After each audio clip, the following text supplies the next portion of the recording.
Welcome to On the Chain. This is Jeff here with co-host Chip. What's going on, Chip? What's going on, everybody out there in the On the Chain community? You know who you are. Man, we got the most amazing community in all of YouTube history. I'll tell you that. Tonight, we are going to talk about a lot of things, but one of the things we have to dig into is the Genius Act. Where is it now? Where is it heading? Is it going to create crypto clarity or crypto chaos? That's what we want to know. Does it do anything for XRP? Is it going to be Bitcoin centric? What's really going to happen? And is there a threat to the US dollar based on this Genius Act? What do you think, Chip? Ready to kick this thing off? When you ask me what I think, you're going to get what I think. It's not going to be good. Not going to be pretty.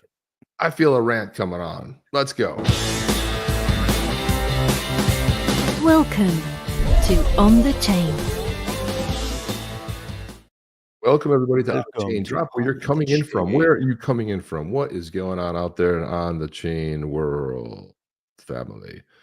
Yeah, we'll get to the Genius Act, but first of all, Hawthorne, Florida.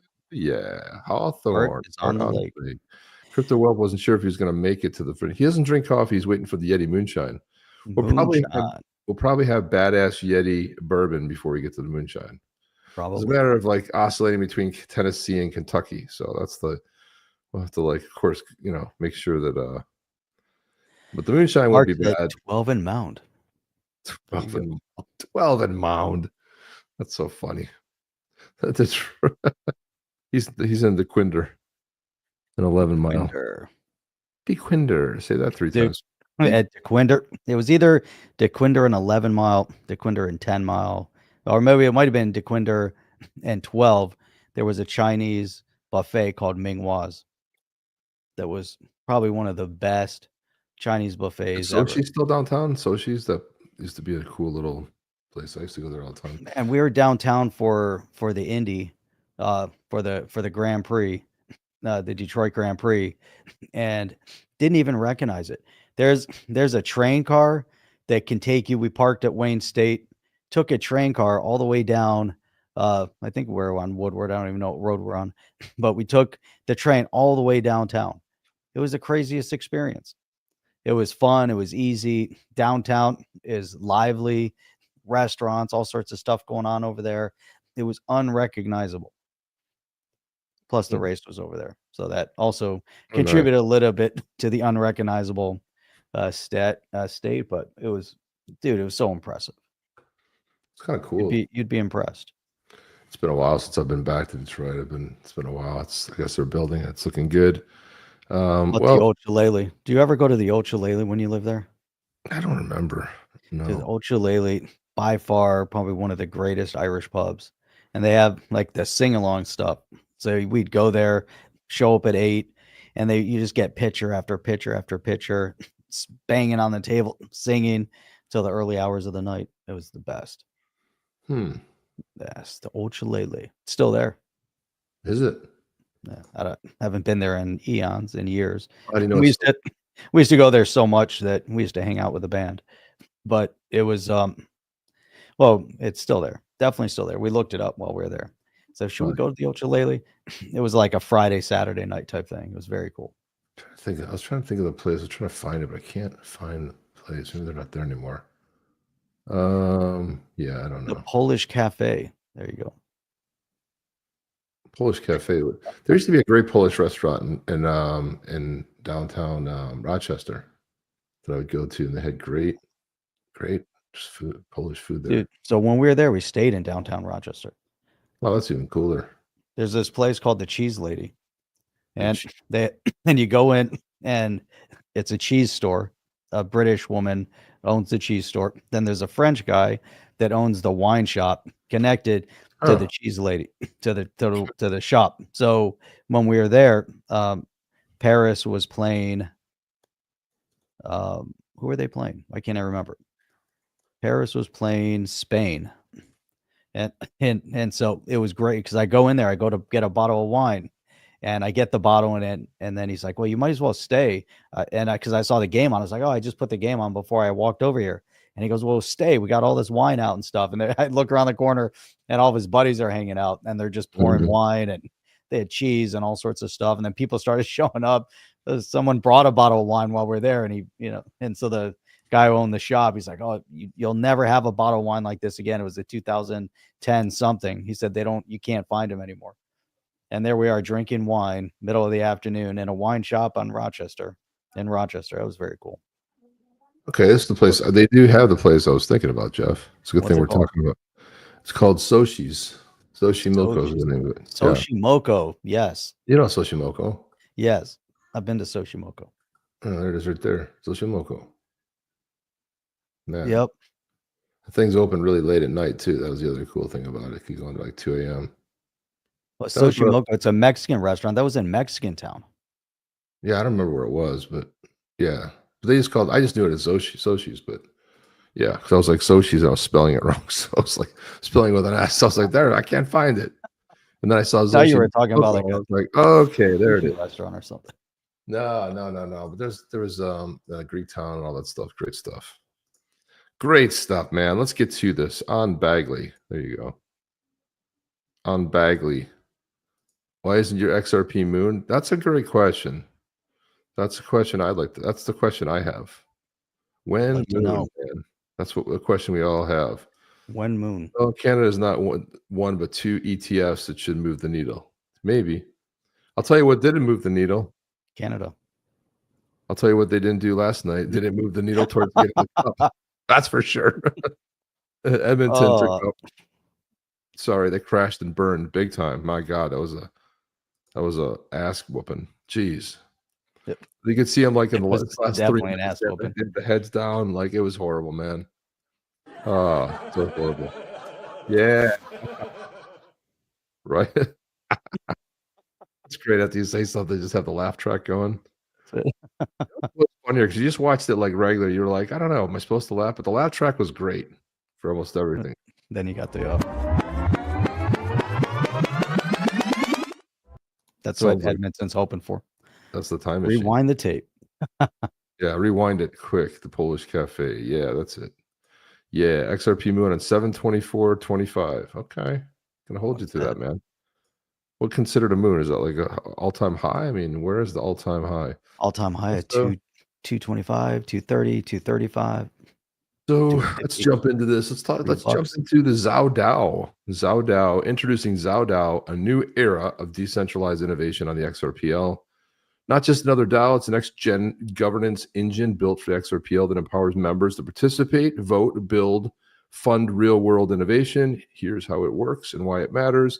There's been rumblings of this for some time. I heard one of the co-founders, Fabio Marzella, who we know because he was also the director of the conference we went to last year in Australia, along with Santiago Velez, who's a well-known community member, very smart, fantastic. So together they're getting ready to launch this.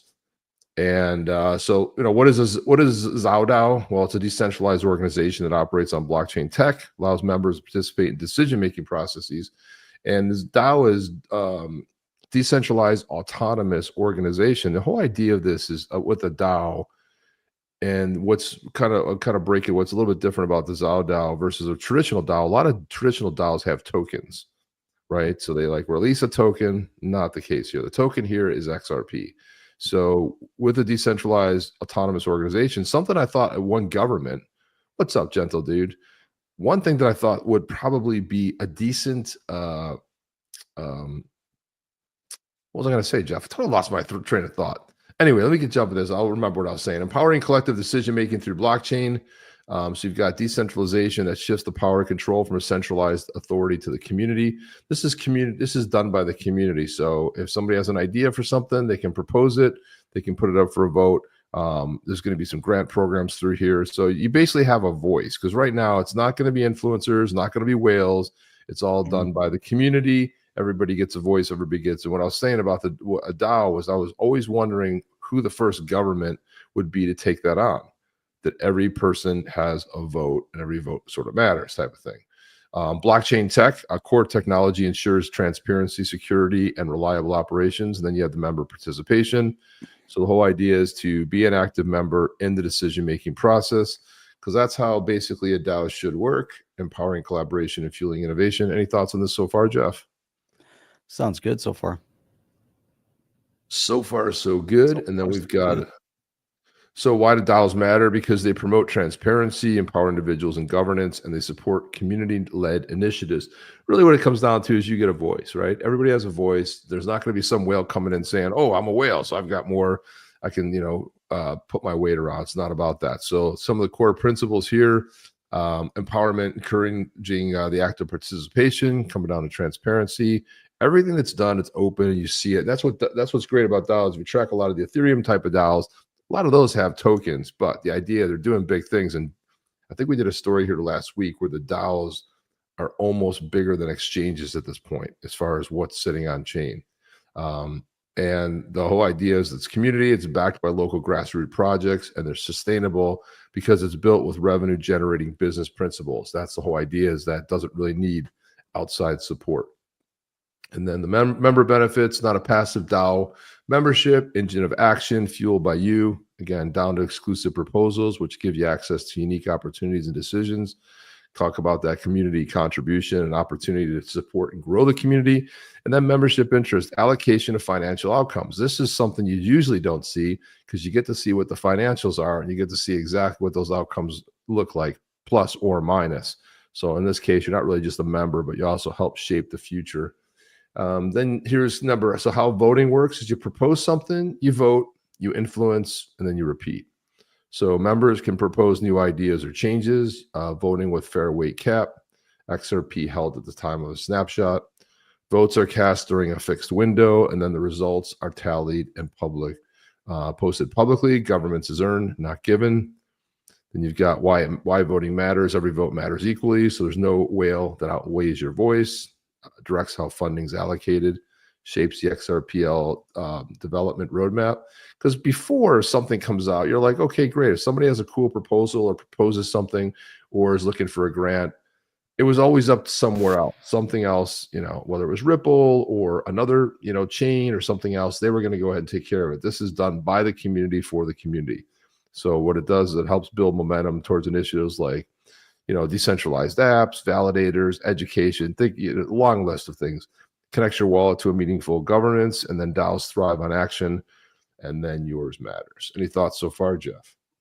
I like it. I like the decentralization aspect of it. Yeah, it's really, it's pretty cool. It's exciting. I think it's one of the more exciting projects that kind of hit. They've been talking about one. It's really the first one based on the XRPL. And also sidechain too, and I'll get into a little bit of that. So it's not just governance XAO DAO, but it's also a launch pad. So I won't get into all these, but let's say potential grant categories, validators, developer grants, startup VC grants, branding grants, policy grants, a whole bunch of things, that different ways to kind of grow the XRPL, something we've talked about here, Jeff. Talked about this a lot. Yeah, builders, right? Building. And the other thing, it brings opportunity of the community together. Imagine 65,000 to 70,000 people showed up to be part of John Deaton, his class action suit. What if we had 70,000 to 100,000 people voting and putting, about what, and so you're kind of like voice and steering what happens and help build the sort of the community there. And the best part of that I love about this, Jeff, XAO DAO not launching a token. Okay, no stealth drop. Pre-sale, no airdrop. Okay, focus is going to be on real utility, governance, grants, community, not meme charts and mystery pumps. So I don't know. I kind of like the mystery pumps. Oh, I mean, I like that little bear, the BG123. But that's kind of how it goes with the other ones. So there's not going to be rug pulls either. So that's good. So the idea is you got to keep it, clear, on point, with no wiggle room for any of the shenanigans to occur. And it's not even shenanigans. I don't think most projects have an anticipation of closing up. We're early in to people's development. People are putting all sorts of stuff together. Some are quick runs on cash raise, and that's it. others are actually trying to create, find solutions and, well, creating solutions to problems that don't really exist, and eventually they just go away, or they're creating redundant solutions. Maybe there's a problem, but it's redundant because the existing solutions are much better than what they're creating. You don't need the solution. So, but from this perspective, this is all about how do you get the community together? How do you start focusing on development, the builders, all the things that we've been referencing when it comes to these other chains. If we look at the Ethereum Foundation or Solana or any of the others, there's lots of money and focus and emphasis on those who are building in the space. There's been a lack of that up until now, still within the XRPL. And this is the one chain that probably needs that little boost, that little push. Yeah, agreed. And it's something that it's really something that hasn't actually happened around this community, right? Like you said, I mean, Solana, everyone else has had multiple DAOs come out. Some of them been successful, some of them, well, not so successful, but that's kind of how it works. It's not always working the way, yeah, it's just how it goes, right? So here we talk about, showing up, you get involved, you help build. So that's the value in helping shape in the future of the XRPL. XAO DAO is built on these principles: community first, and this is how the operation goes: empowerment, transparency, and community driven. With empowerment, anybody can join, propose, and build. Transparency, everything happens on chain, which I love. There's that has to happen. It's what voting on this thing. Yeah, voting is the key thing. And then community driven, projects are chosen by the people, not insiders, not influencers, not companies. They're voted on by you. So that's another real collaboration. You get real outcome out of this, and you don't have that centralized control. I don't know if we want to give too much credibility to the people. We have to, Jeff. That's what a DAO is. Let the insiders decide. Yeah, let the insiders, let the influencers. They know everything, Jeff. That's right. Why now? Why is XAO DAO? I just like saying XAO DAO. XRPL is ready to grow. XRPL needs community governance. XAO DAO delivers both. Here to make XRPL more accessible, transparent, inclusive, and innovative. No outside dominance, no top-down control. No, that's it. And here's the XAO DAO flywheel. Community joins, proposals submitted, votes cast, funds deployed, ecosystem grows, membership share and impact, rinse, repeat, grow. And there's also going to be some other components going to be released as well. I know that Fabio presented something that I caught wind of when he presented at the what was the last big Ripple thing? What was it called? Apex 2025. So rinse, repeat, grow, and then finally, XAO DAO is the engine behind the XRPL's next chapter. For those who want to build, believe, disrupt, and define the future, follow XAO DAO. Let me go ahead and put that in there, guys. Let me put this in here. Hang on a second. Let me go back. Let me go this and open this up in a new tab. But I'm going to throw this in here, guys. For the people that are on X, go ahead and give it a join. Here we go. There we go. Did I put that in there right? Yeah, perfect. Okay. This is XAO DAO, and then follow the movement. So right now there's a wait list. I think this is coming out later this year. So what you do is you throw your email in there. When it comes out, you get more interest. Go ahead and sign up over there. Toss your email in there. Join it. So be pumped. Learn more about it when it's available. And that's it. Powering collaboration, fuel innovation. Welcome to XAO DAO, coming soon. So pretty cool. Sweet. Pretty cool, man. Pretty cool. And then I got a couple other things too. Like I said, Santiago Velez. So our old buddy Ratha Common had he put up a whole, I'm not going to get into his whole tweet thread, but he tweeted about this, super excited about it. He did a whole panel thing. And then he token launch, no error. What's up? No new token launch. Yeah, Ripple committed 1 billion XRP to fund XRPL growth. While they manage earlier grant programs, the new XRPLF is built to distribute that through the XAO DAO and governments. There's no token launch, no airdrop, no pre-sales. And he kind of gets into some of the things we talked about.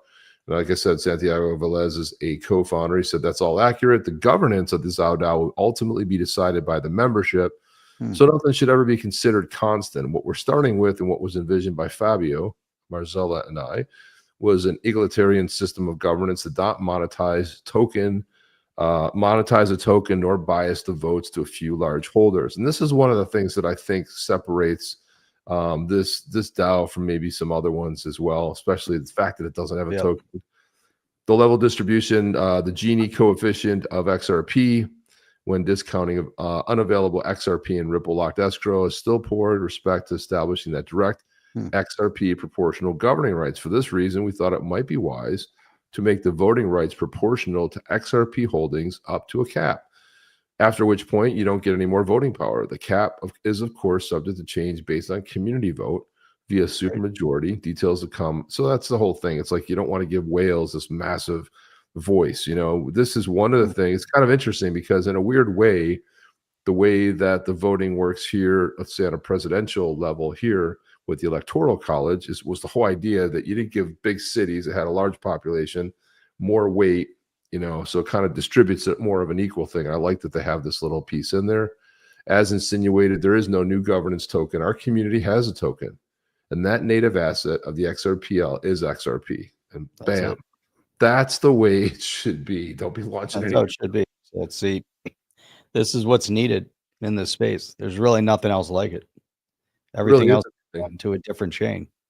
Yeah, so it's exciting as we hear more about it and stuff.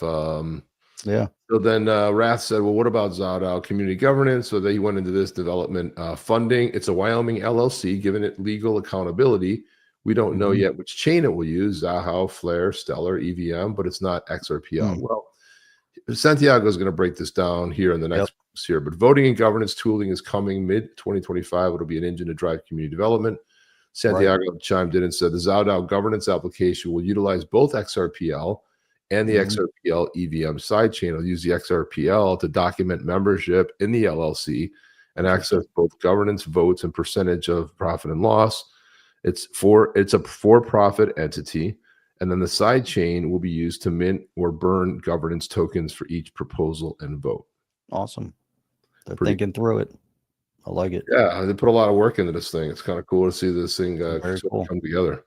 Very nice. Very exciting. Very exciting. Before we get into anything else, I saw this because Crypto Eddie was, I think she has an interview coming up with these. Watch closely. I think she's going to be interviewing this, but these are the people behind the launch of the 3IQ XRP ETF. Where's that? That's in Canada. I think it's a Canadian one, if I'm not mistaken. Where are these guys out of? Yeah, Canadian Investment Fund Manager. That's one of the two. Well, there's two of them up there. Yep, it's amazing. Canada is a leader when it comes to ETFs. XRPQ debuts with a 0% management fee for the first 6 months. That's nice. And Ripple is an early investor in the fund. The launch of XRPQ marks another milestone in our mission to provide investors with convenient, cost-effective access to digital access within a regulated framework, said Pascal Saint-Jean, president and CEO of 3IQ. Say that fast, Jeff. 3IQ. 3IQ. Yeah. I would rather be like a 110 IQ instead of a 3IQ. Well, then when you look at it, you're like, how do you pronounce that name? What is that name? It's is that really a 3IQ. Maybe it's thick. It's thick. Thrick. With the X's and the threes and the what, I don't know. Never know in Canada. You know, they got that strange language up there. It's called French. So anyway, there you go. Launching the 3IQ XRP ETF. That's the Toronto Stock Exchange. And it's going to be the XRPQ 0% management for the first 6 months. Then we'll see what happens after that. And they're going to jack it up Canadian style. Hell yeah. Get it all the way up there. Crank it up, man. 80% management fees. And one of my favorite people, and Jeff, we were lucky enough to meet him in Australia, but this is none other than attorney Bill Morgan. And Bill is always Bill's always slapping down the FUD. He works full time on this. Breaking XRP news. This is somebody named Parrot. Parrot XRP. Breaking XRP news. Ripple and SEC just dropped a bomb. They're asking the Second Circuit to keep the appeal on hold until August 15th, with the SEC filing a status report. Is this the calm before the moon? Let's unpack this. It is not. Well, Bill, go ahead and take that, Jeff. Read that. My God, it's so insane. You know, when you see these type of posts coming out, first and foremost. So I like how Bill came out. No way is it a bomb. The appeal and cross appeal needed to be held in abeyance. Is that abeyance? Is that how you pronounce that? Abeyance. Abeyance? Is it abeyance? Abeyance? I don't know. Abeyance. All right, let's go with abeyance. To be held in abeyance for a longer period so that there is time for Judge Torres to rule on the joint motion filed last week. And if she grants the joint motion, for the parties to take the final steps to bring this sorry tale to an end. But it does keep getting kicked down the road. Yeah, but it's interesting. You know, they put the motion out there. Both sides are, requesting. And yet it still gets kicked down the road. So it's going to keep happening. There's obviously reasons for the delay at this point, and we'll see what unfolds. Obviously, Very obvious. It's abeyance. Abeyance is how you pronounce it, and what it means is a state of temporary disuse or suspension. It sounds like one goofy legal terms. I'm going to go with abeyance. It's abeyance, but pronunciation abeyance. Abeyance is the abeyance. Abeyance is the actual abeyance. Abeyance. So anybody else out there know how to pronounce it? Can you guys say abeyance? All right. And okay, I'll read the FUD and you can read the Bill Morgan piece, okay? So here we go. This dude named Bale, not Christian Bale, just Bale, altcoin Bale. He says the SEC is delaying because they want you out. Understand? They do. Okay, Jeff, take Bill Morgan's role here. They want you out. So go ahead, take Bill Morgan. Wrong. I like that. He's just wrong. That would be nice if that's what he just ended with. Just kind of like stupid. Wrong, that's it. Yeah, that sounds a big wrong.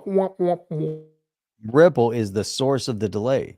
It wants the injunction dissolved. Rather than cause the delay, the SEC is actually bending over backwards to help Ripple have the injunction dissolved. Ripple and the SEC would have settled months ago, but for Ripple wanting to dissolve the injunction. Thank you, Bill.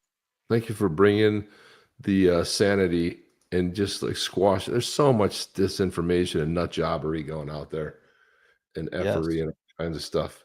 Well, Jeff, I saw this. This is to your point earlier. This is Mika Paul put this out, and I thought this is on point. Breaking. The year is 2045. We're still waiting on the Ripple lawsuit to be over. Judge Torres' great-granddaughter has taken over the case and will make a ruling in 25 years. That's right. That's a possibility too. Maybe this thing will keep dragging on. Who knows? They're all waiting. We'll waiting. A couple more years out. 2040. Jeff, that's 20 years, and then it settles in another 25 years. Wow. It's okay. Let it roll. Let it roll, baby. Let it roll. And you know what? We're at the bottom of the hour. Well, Jeff, let's tease this video before brand new. I can't just roll it. This is kind of exciting, Chip. This is a new turn in the video. We have done something special for this video, guys. So pay attention, because if you win this badass Yeti, you'll kind of get them, kind of see him in action a little bit. This is by far probably one of the biggest advancements up to this point. And I think the advancements that we're seeing are happening at such a rapid pace. I can't even imagine, Chip, what's going to be next week, or maybe even on Saturday, or where these badass Yetis are going. But this is going to be very cool. So here we go. Get ready. Get set. Full screen, baby. Let's go. Buckle up. Here we go. Here we gather for the night's reward. You ready to win? A badass Yeti from the white tribe, from the clan of brutes.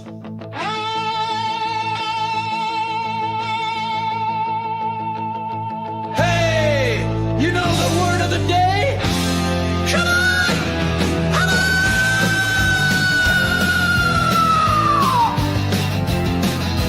Yeah!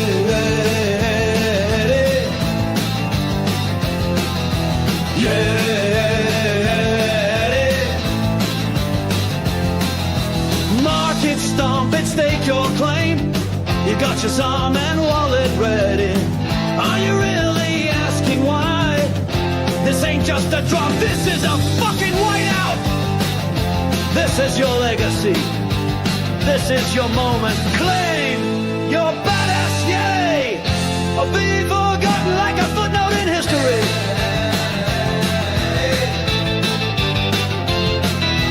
Yeah.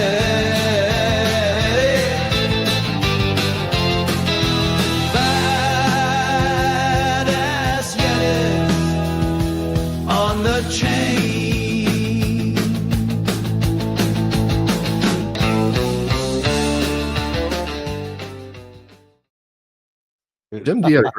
Jim D had a great idea here. OTC on the chain needs to pair the Yeti NFTs with the Yeti AI songs, and now we're really the AI video. Yes. What we could actually do is we could actually make one-offs of the video and make it an NFT. You own that too, so you would own an original. That's what we should do. That would be cool. Like that. We should do that. I like it. Brings the good ones, good answers. That would be great. Brute Yeti baby. Brute Yeti baby. Brutus Maximus Yeti baby Yeti. So we got 14 in the Yeti drawing so far. That's there you go. Huh? Joe AI, Bud. Yeah, AI. Well, AI and us. I mean, a lot AI of assisted. Yeah, you got to manipulate the AI, but you know, there's a human intervention at this point. At some point, there probably won't be, but at least in this point. Plus, you can kind of write. We write the lyrics, clean up the lyrics, shorten the lyrics. It's a whole process. That song took 12 attempts. Yeah, and the video took about 15 attempts. So, but that's the actual. That right there is the actual brute. It's not like looks like it. That is the actual one. So yeah, that is. So if you're wondering which brute you are going to be winning this evening, let me pull them up here. Brute 289, I believe is 289. Brute. He is of the White Tribe. White Tribe. Baby. He is of the White Tribe. There he is, right there. There is the Badass Yeti, number 289. There he is in his glory. You saw him growling at the camera. I thought he was going to rip the camera apart at the end there. He's growling. I love the brute. Yeah, the brute's the mess. This is the last one that we have to actually give away. For now, we got another batch to give away. Right, we have another batch that we can give away, but for this batch current listing in this batch, this is the last one. This is the last brute. I love the brutes. The brutes are pretty badass. Looks like the big boss of a White Tribe, scary Yeti. Yes, yeah, he does. Yes. Future plans for the Yetis. Well, we want to. We're able to do some animation now, which is actually really cool. Jeff and I have actually crafted some stories. Ultimately, we'd like to, again, this is in theory, we're not promising anything, but as the tools get better and as the 3D tools get better and we're able to do more with it, part of it was being able to have a game, where you have, because we basically authored a game. Each tribe has their own sort of backstory, and the clans, you have the clans that belong to the tribe, you have the different tribes, where they gather, how they assemble, how they vote on stuff, how they do stuff, and how they have some badass epic battles. That's it. That's the whole idea of the Badass Yetis. That's where we're headed with the entire things. That's what we'd love to see. Yeah, part of it we couldn't epic battle until we wanted to, because there's no clarity here. We don't want to end up in a place, bad at place. So he poops balls. There's so many things that can be done with an NFT project. Right now it's fun. Plus, putting this all together, I like Jim D's idea with pairing the music and one-offing the music as an NFT, which would be really cool. Pairing them together. We're fine-tuning a new website, which is going to be rolling out soon. Under the new website, rebranding everything. So everything is coming under Badassery. So each one of the projects will fall under Badassery. Obviously, we have the Badass Yeti Coffee that will fall under Badassery as well. And what's cool about that is that when we roll out the Badass Chimps, so we have the Badass Yetis. Currently, 2 of the tribes are minting the blue and the white. And then we'll launch with the Badass Chimps, which are really kick-ass. That took a lot of effort putting those guys together. But then we have 2 more tribes of the Yetis. We still have the purple tribe and the black tribe, and then we have the Yowies. So we want to launch the Yowies will probably be launched directly after the Badass Chimps, and the Yowies are for the Australian family. So everyone over there is going to love them. Yeah, Osmond's right too. Make a movie out of the Yetis, give them different powers, you're good to go. Yeah, we already have a lot of that drafted up. That would be a kick-ass movie. Yeah, make a movie or shorts or an animated. There, there's a lot of cool things we can do, but it was really cool. Just like I said, the tools are getting better; they're getting cheaper, and that's kind of the key to be able to do some more animating, because it's not like you can't do it. It's just it's very expensive and takes a long time. But as tools get better, quicker, faster, that's why we're able to do that. Because between Jeff and I, we were able to create that cool video, animate the brute, get them running. As in Singapore. There you go. Yeah, in a cage somewhere. Link to Yeti. Please, Charles, take it easy. Take it easy, my man. We have some good articles, some good video on what just happened this past week, which was. Yeah, we'll get into that. This guy Justin Amash, this is your first tip off when you see libertarian. That's people that don't want the term Democrat, but that's who they are. Yeah, and you can see, I mean, it's interesting because we're starting with the one guy that's against it, but we could lump probably most of the libertarians into that crowd, that would be against the Genius Act, against crypto clarity. I would question whether or not the libertarians would be on the side of crypto to begin with, but they probably think there's some secret government objective, in and around the cryptocurrency. But it's interesting looking at what that guy, his commentary, because he was in Congress for a period of time, for about 10 years. Yeah, but nobody cares about him. Nobody cares what he has to say. I don't. Personally. Not so much, no. But he's out there. These guys are, making some statements.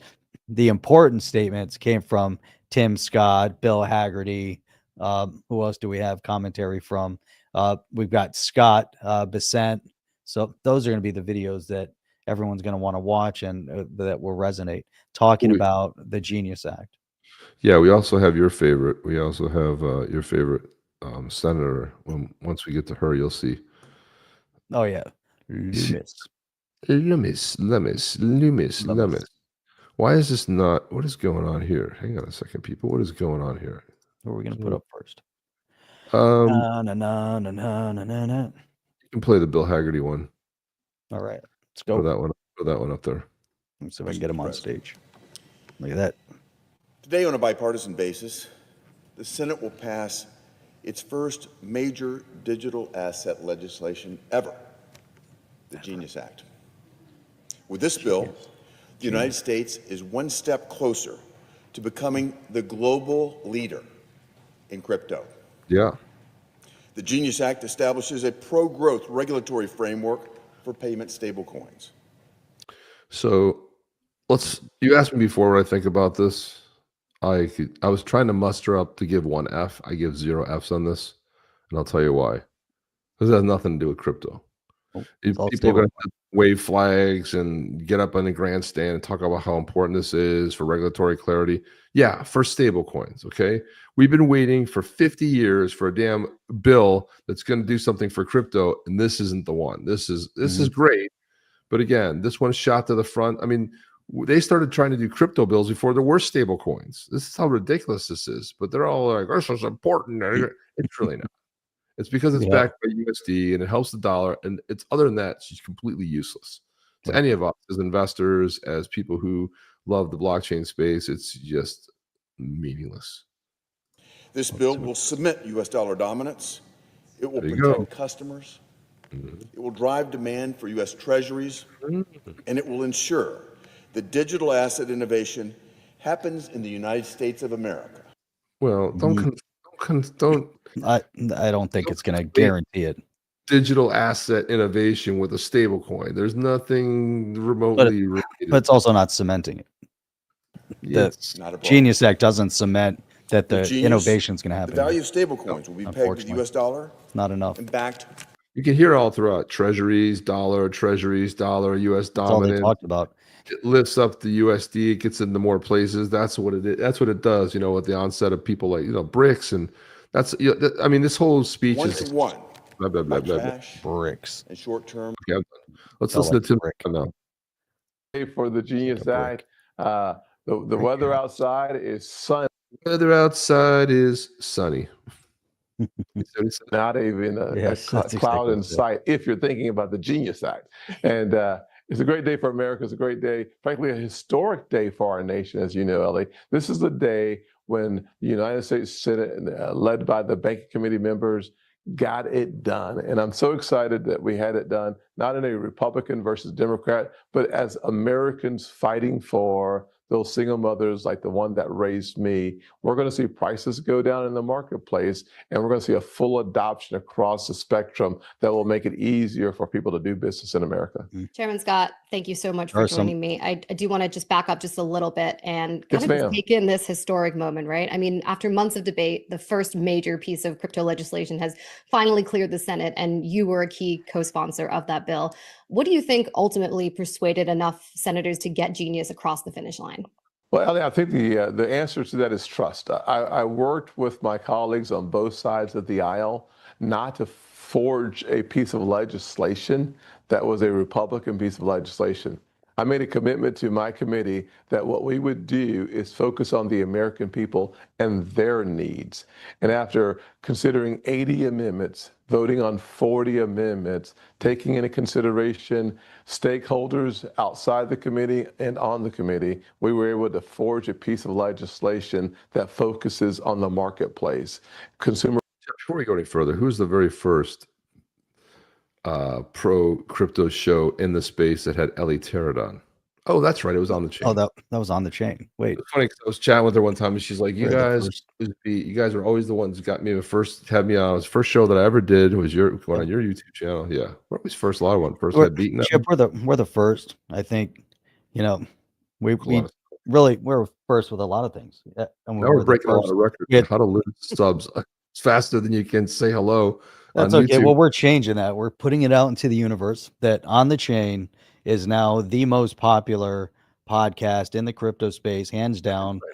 Think about, you know, it's only On the Chain that gives you the reality of everything. You got all these other, you know, fluffernutters out there, and then there's us. Fluffernutters. Remember Fluffernutter? That was the greatest ever. Slimy. I don't know where that word came from, but it just popped up. Fluffernutter. Was that like marshmallow? It was a marshmallow something. What is marshmallow and what? I don't know. It had like marshmallow. Marshmallows in there. Fluffernutter. Zed, did you get the Yeti? It came through. He didn't get it. He said, "Hey, thanks for getting that Yeti to me." But did he get it done? Okay, very cool. All did he get it? It actually went through. Are you being facetious or for real? I hope it's for real. That would be amazing. Yeah, I think so. Because the other day he said he didn't get it, but you said we had a weird address or something. It wasn't going through. Yeah, it kept saying invalid, invalid, invalid, and then there it is. The Fluffernutter. Double check. There it is. It was this weird, nasty. That'd be really amazing. That was the logo right there. Fluff. I think it's just called Fluff now. Is that what it's called? It's just marshmallow. Fluff marshmallow. There it is. Yeah, it came in a vat like that. That was it. There's some marshmallow spread. 20 fluff. Jeez, $5. Big. Yeah. So there you go. Because Zed had won 728.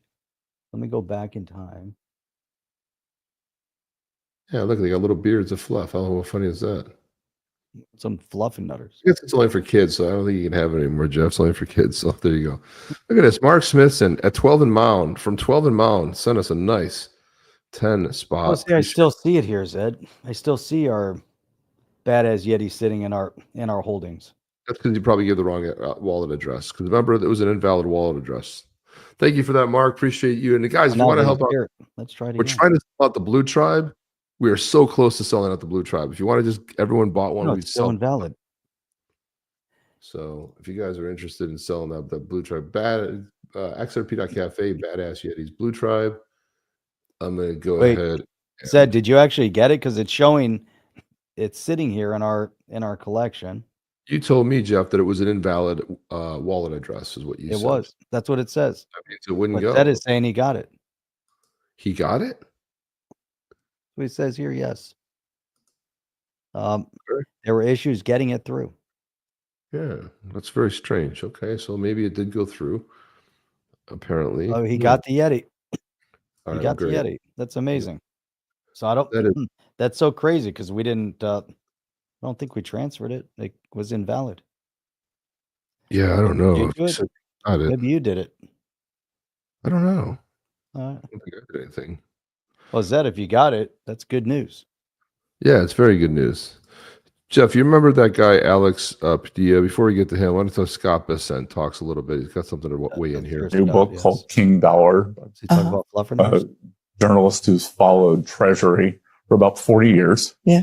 And he talks about every time there was a narrative that the U.S. was going to lose reserve currency status, why it's never happened. Mm-hmm. And because crypto, that seems to be a threat to the dollar, doesn't it? I think it's the opposite. Oh, really? I think stable coins could reinforce dollar supremacy. Correct. Because with stable coins could end up being one of the largest buyers of U.S. treasuries or T-bills. Mm-hmm. So all of a sudden, if you are using a stable coin in Nigeria that's backed by the U.S. dollar, you don't actually have to have dollars. It's on your phone. You can transact.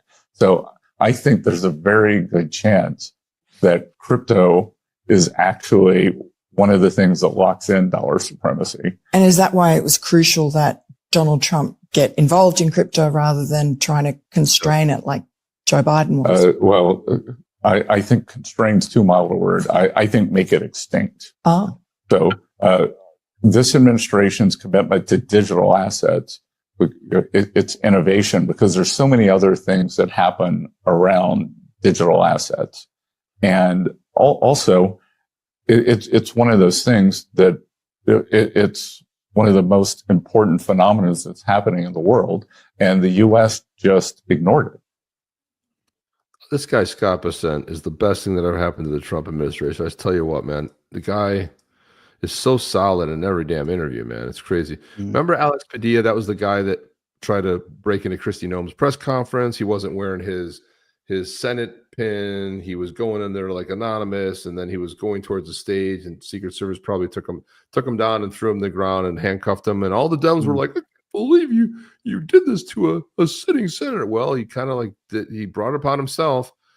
Well, here he is talking about it, Jeff. He's breaking down and crying. And in the background, you'll notice Trump and a little cat playing a flute, playing a sad song. So if you're listening to this, you'll know what's happening in the background. Forced to the ground.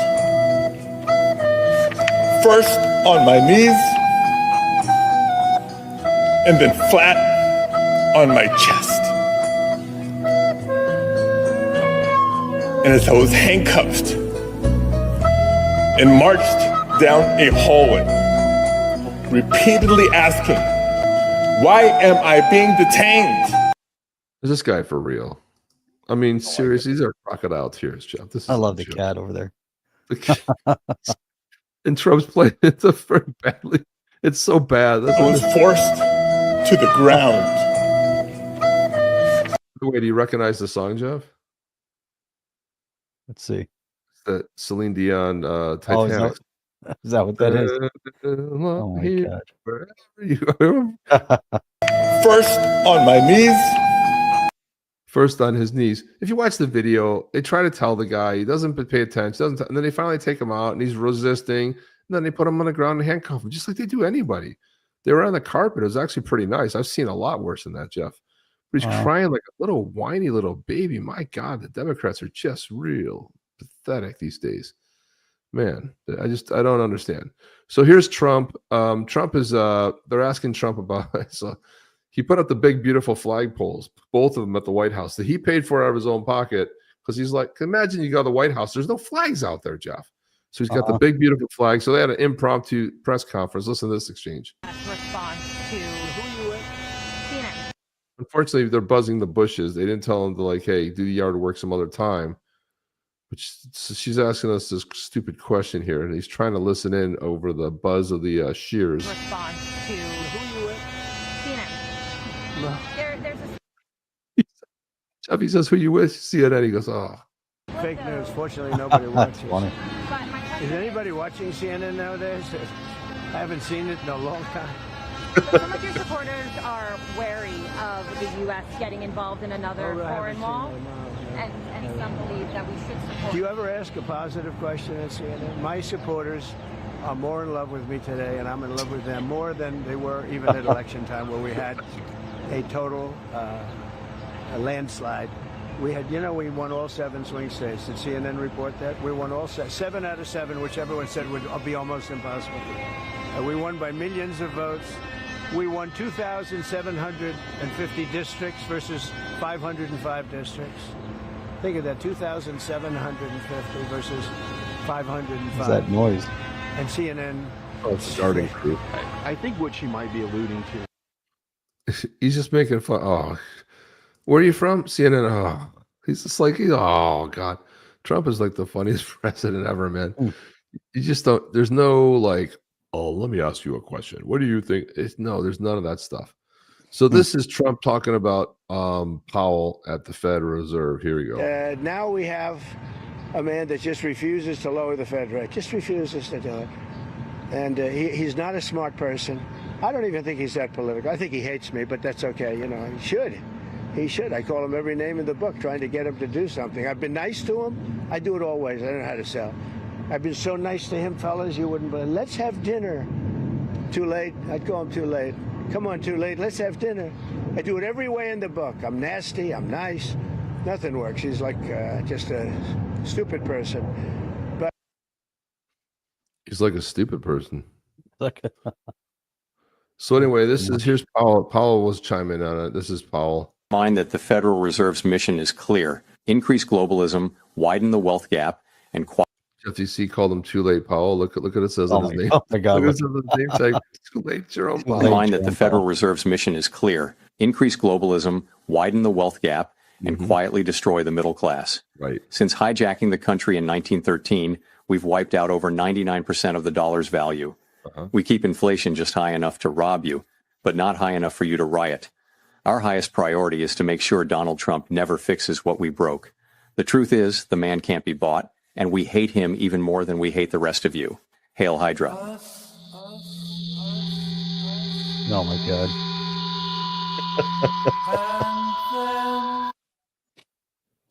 Jeez.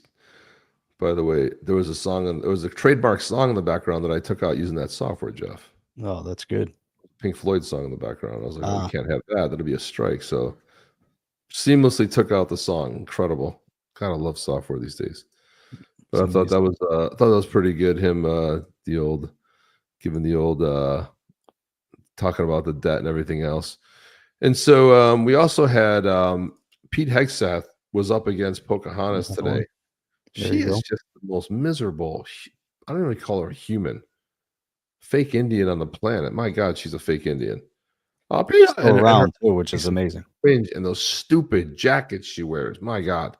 Here it is, Jeff. Try to sit through this. Secretary Hegseth, if the president wanted to deploy Marines to Chicago and New York City like he did in Los Angeles, would you carry out that order even if the local governors and mayors objected? Well, Senator, because Governor Newsom was unwilling to address that's not protecting my question. federal law enforcement agents in Los Angeles, President Trump had all the authorities, and the Defense Department happily supported defending our ICE agents in the conduct of their job. They have the right, as Americans, to be able to do their job without being attacked by mobs. And we will protect them in that process. And if other states needed it, we would provide that. I know that you heard my question. So you would be willing to send troops if the president ordered it to Chicago, New York City? That's right. Well, thankfully, New York City, unlike California, unlike Gavin Newsom, is willing to step up and address the issue with their local law enforcement. I will take that as a yes. How about if the president says he wants to send troops to 15 cities? Would you be willing to do that?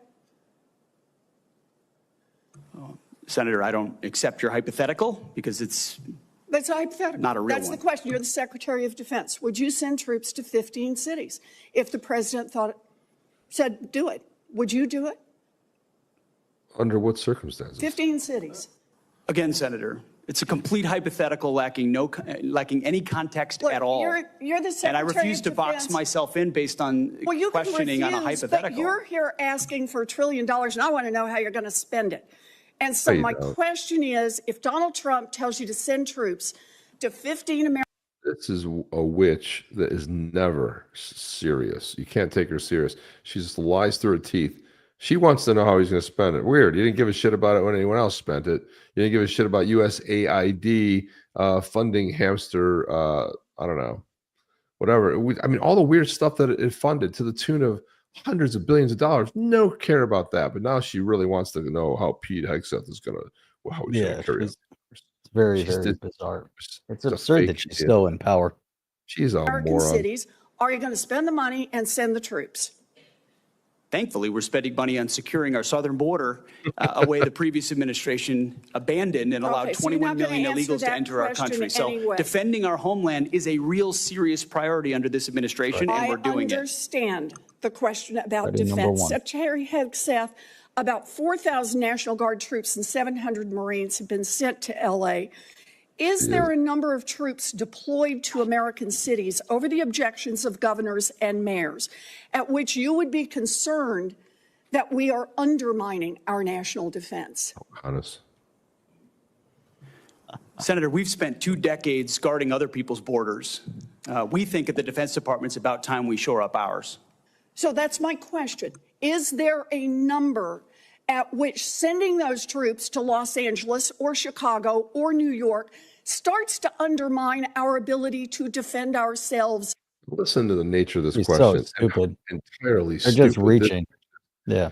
She wants to know that if you have soldiers on the ground, do you know how many people are stationed in U.S. bases? She wants to know if it's going to hurt our readiness in case of a conflict. Right. It's a drop in an ocean. Are you out of your mind? Are you one of the dumbest people on earth or what? She's just not a very smart human being. She's just trying to play gotcha with questions, asking the Secretary of Defense if that's going to deplete because they'll be so focused on these U.S. cities that they won't be able to respond to an attack. It's a stupid question.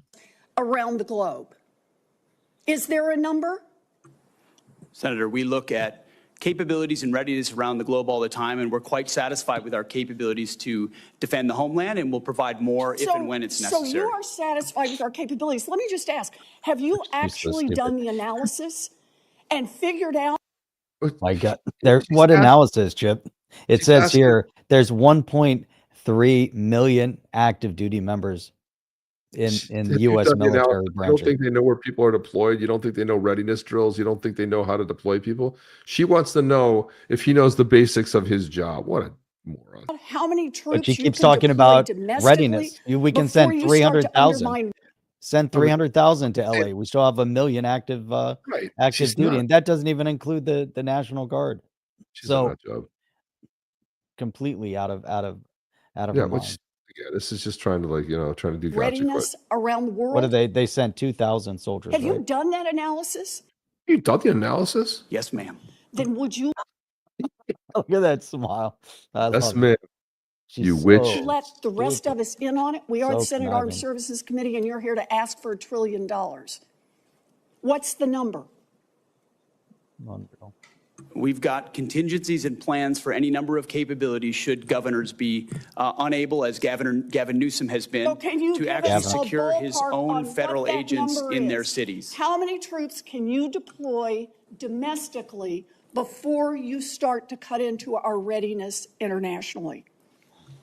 As I said, previous administrations deployed our National Guard all around the globe in numbers far beyond what we were capable of supporting. So limited contingencies inside the United States to protect federal law enforcement is doable. Orders you doable. to remove troops from American city streets. Will you do so?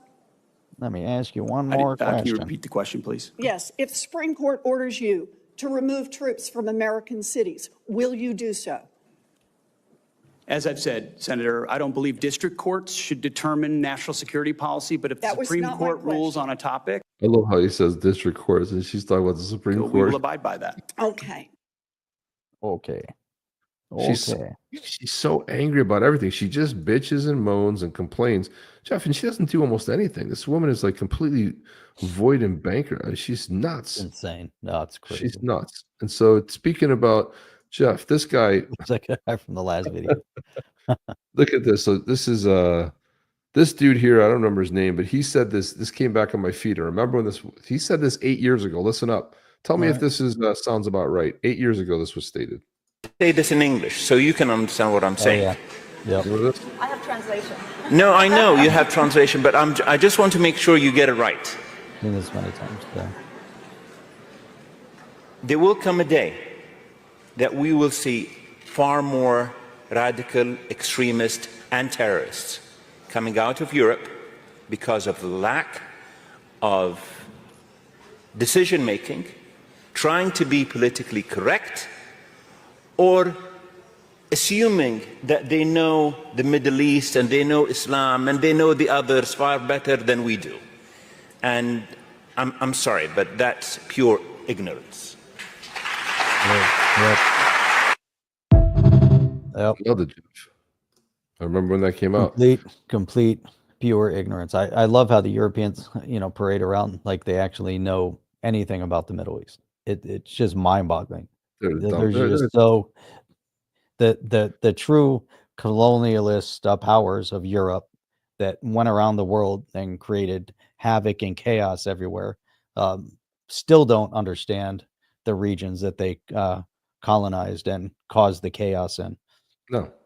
Think about the borders of Africa, the borders of, throughout the Middle East, all the manipulation and the power moves and the power plays, everything that happened over in India, you go through Asia. I mean, you go around the world and you can see the scars of what the European nations did. They're still pompous assholes over there in their borders, and they still think they know everything and they know better than everyone. And now they're being taken advantage of. It's such a pace. It's mind-boggling to me, going over there on how things change and have changed. It's crazy to me, that, and they still want to turn a blind eye to it, to their own peril, and that guy 8 years ago, Chip, that was what, 2017 that came out. Yeah, 16 or 17. I mean, the guys telling everyone's laughing at him like, oh, that's never going to happen. Well, kind of we're there now. So, and Jeff, obviously, this is so funny because when I saw this video on Max Feed, somebody had a community note and say it was an AI generated. Well, of course it was. Okay, if you can't figure that out. But listen to this. So this is the man in the street type interview, and they go over to England. They start asking some questions. Here we go. Do you say is your favorite political party at the moment? None of you. They're all fucking shite. Every single last one of them. Sorry. Apologies for the language there. And what do you think of the National Health Service at the moment? It's a fucking piss take. I'm ill 4 times a year, and I've got more chance of getting shagged than I have getting an appointment. Right. Back to you in the studio. Firstly, what do you think of the immigration situation right now? It's a fucking joke. We can't look after our own people, yet those fuckers are flying through the border. Right. And what's something that annoys you about Britain right now? I want my fucking pension and winter fuel payments back. That's what. Right. Thank you for that. Mate, the cost of rent is a fucking joke. I've got more chance of growing another pair of tits than ever buying a house. Right. Thank you for that. Sir, what's frustrating you most about Britain at the moment? It's been impossible to survive. Everything in this shithole costs a fucking fortune now. Oh, sorry about the language there. And what do you make of the British weather these days? Fucking shit. Always has been. Cold, wet, miserable. It's like living in a damp sock. I've seen sunnier funerals. And how do you feel about council tax at the moment? Fucking robbery. You pay a fortune every month and can't even get a copper to show up when you're getting burgled. Apologies for that language. Live TV. Let's move on. I mean, this might be the best application of AI. Oh my God, that was funny. That was freaking amazing. That was everything. It was perfection, really. Oh like my God, that was almost so great. That would happen in real life. And this guy has a story about Costco, but tell me if you can read between the lines of what he's getting at here, Jeff. He has a story about Costco. If you guys know what Costco is, it's one of these giant warehouse type places that have a membership. So you pay like either $50 or $100 a year, and you get to go shop there, but you get usually more product for a lot less money. So, if you pay, let's say for a big bag of crisps, if you're in the UK, or chips, a little bag you'd pay $8, $7-8 for, and here you'd pay $7-8, you get a massive bag, right? That's what it is, a membership place. Dude, the wine is really good over there too. Wine is Get fantastic. some great deals. I'm shocked. Even some of the Kirkland stuff, just been playing around. They have a Chateauneuf that is $18.99, and it's a Kirkland version, and it was amazing. I have a Barolo. I haven't tried it yet. I forget how much it was. Might have been $18.99. Might have been 19, but still rated by amazing. Usually like a 92, 91, 93. They're pretty decent. Yeah. Yep. Exactly. So this guy's talking about Costco. Read between the lines. Let's see what he's really talking about here. Went to Costco today without a membership. I just snuck around the card readers because I didn't want to wait in line for a membership. Then they caught me in the store and asked me to leave. They said to leave or go to the register to get a membership. Instead of leaving, I just demanded free items. And then I started waving a Sam's Club flag all around Costco just to show Costco how much I loved Costco. And then when they asked me to leave, I just started stealing stuff and breaking things and throwing stuff at their employees. They should have just let me shop there without a membership because I am special and I am right and they're wrong. Does any of this make sense? Yeah, it does. Sounds like I haven't been into a Sam's Club in a long time. Sounds like illegals. Well, BJ's is probably the better competitor, but Sam's Club is just Walmart basically. But yeah, I love that little analogy he uses to draw the comparison. Then I said I demanded things, and then when he said no, then I started breaking stuff and waving a different flag. Gee, that sounds awful too familiar. And the Democrats are losing control, Jeff. I love this little video here. The Democratic Party isn't just losing control. They're building their own extremist cult. That's right. While they scream democracy, they're feeding people fear. While they point fingers at Trump, they're turning their own voters into fanatics who believe every conservative is a walking threat. Genius plan if you're rooting for chaos. They know exactly what they're doing, pumping panic into people's faces every single day. Trump will destroy America. MAGA is a threat to national security. Get ready because he's going to destroy the world.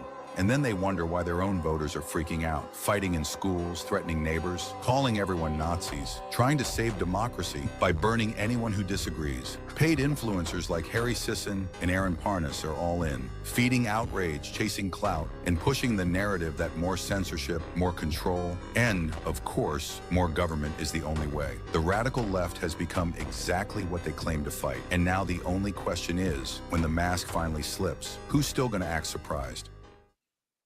That's right. These things hit home, don't they? They're pretty. I mean, they're pretty amazing. They're pretty much spot on when you hear exactly how it. Isaac on that was simple, man. Hope you don't get dinged. Oh no. Well, it's sometimes when they're talking over it. But anyway, Khomeini was back on TV again. He's probably hiding in his bunker. Oh, this is a good one. I heard this when you saying. I want to clarify about the big surprise because everybody's been giving me shit about this all day. Because nothing happened. So here goes, okay? I did have a big surprise. But when I gave the order to detonate, they told me we had no nuclear scientists anymore. They're all dead. So I said, you know what? Bring me the freaking bomb. I will detonate that bitch myself. They said, sir, there is no bomb. So I said, what do you mean there is no bomb? And they said, no bomb, sir. We just heard Israel say we had one, so we all thought we had one. But we don't have shit. And then the morning came, and I was all depressed and shit, so that's what happened. I was all depressed and shit. I love how they have the reverbing like he's in some shitty auditorium somewhere. That's just great. And then finally, Jeff, before we get to the drawing here, this woman here comes in loud and clear, something we talk about an awful lot here.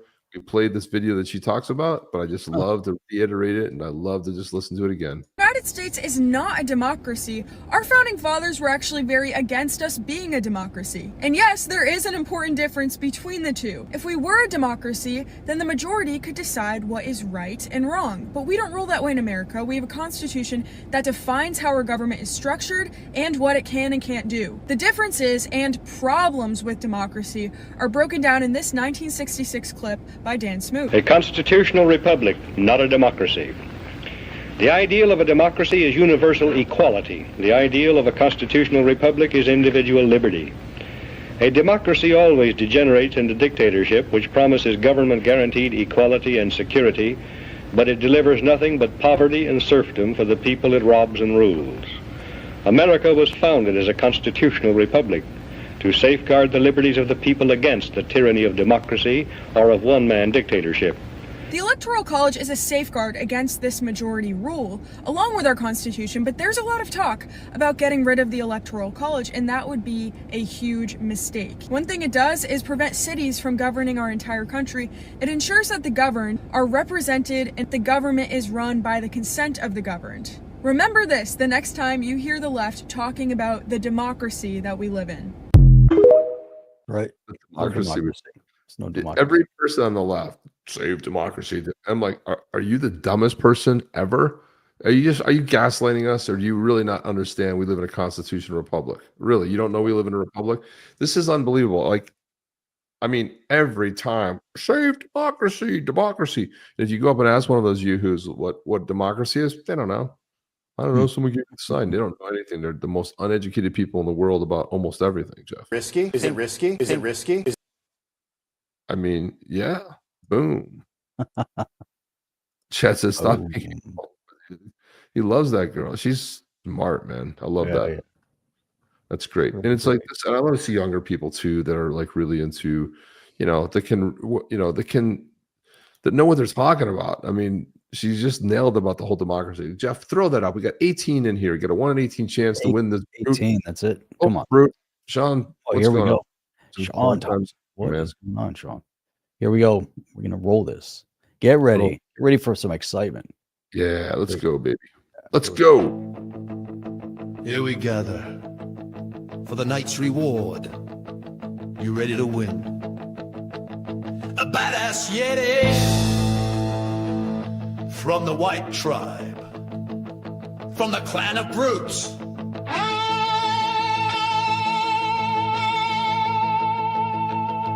Hey, you know the word of the day? Come on! Come on!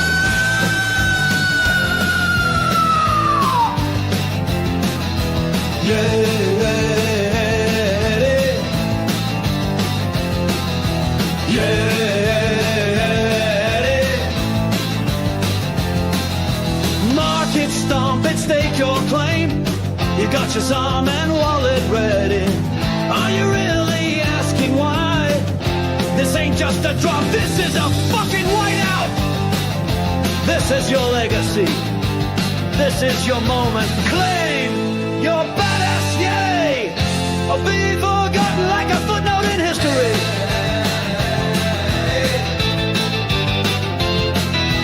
Yeah.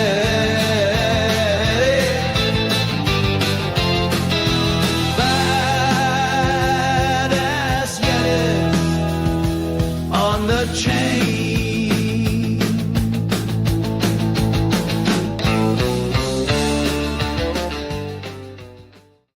Yeah. I mean, what other podcast not only gives away an NFT, but has an original song with the original character that's animated? Please, I ask you who? There you go. Now let's give this bad boy away. You ready for this? You ready? Everybody ready? Who are we giving away? Well, we're going to give away the Brute. Zober keeps saying Brutus Maximus. Brutus Maximus.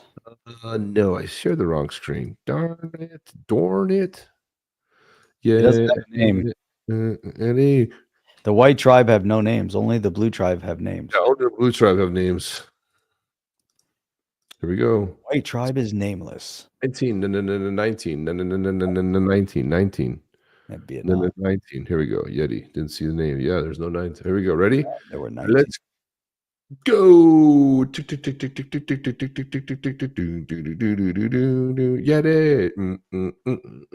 Yeti. Oh, I forgot to play the music. Zober.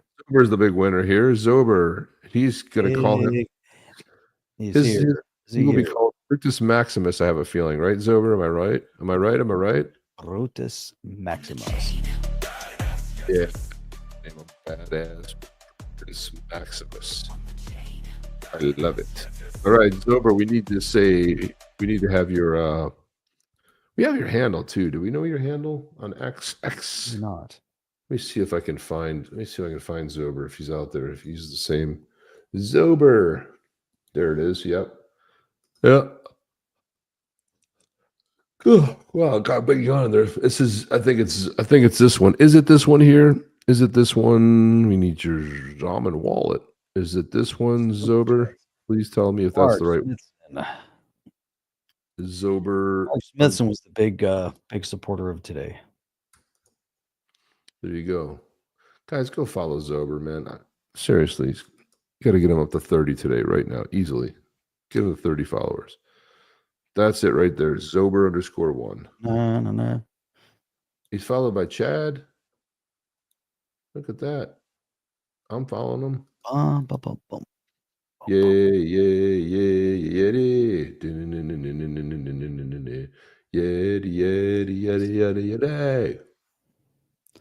Zober.